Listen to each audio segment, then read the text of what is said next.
Hello everybody, JimmyIsPromo here, back again with another awesome video, and in today's video we're going to start a whole new series that is called Samsung in a Minute, and I'm going to call it SIAM for short. This is where I'll take one topic and I'll speak about it for 1 minute. In today's video, the topic is going to be about organization, so let's throw that timer up and let's get started. Now the first thing that you are able to organize is going to be with your application tray. On the very top is those three little dots, and you're able to clean up the pages. So right now you can see that there's a bunch of different spaces that's inside of there. If you clean up the pages, it's going to completely fill it up with no spaces in between all those different dead areas.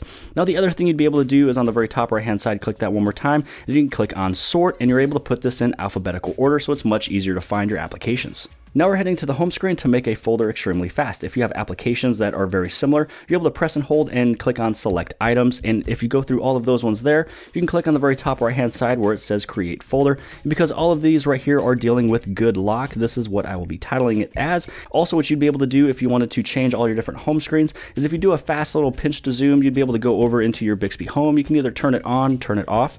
You can also go on the very top, you can change whichever one is going to be your home screen, and if you click on that little home button up there, anytime you hit on that home button on the bottom, this will take you back to that screen. You would also be able to organize how everything is aligned if you want it to be on the very bottom left hand side, or if you want to bring everything to the very top. Also, you can delete home screens. Even if there is applications, it'll also delete the application from your home screen, but stay in the application tray. So to keep the series and the conversation going, if there's any topic you would like for me to cover within 1 minute, please write your comment below the video. So I hope you guys have liked this episode of SIAM, and if you guys did, please give this thing a huge thumbs up. Also, don't forget to hit on subscribe right over here if you have not subscribed already. Hit that bell for notifications so you don't miss my future videos. Share this video with your friends and family and social media sites. Don't forget to check out my brand new merch that's listed in the link below the video inside the description. And outside of that, I'll see you guys next time.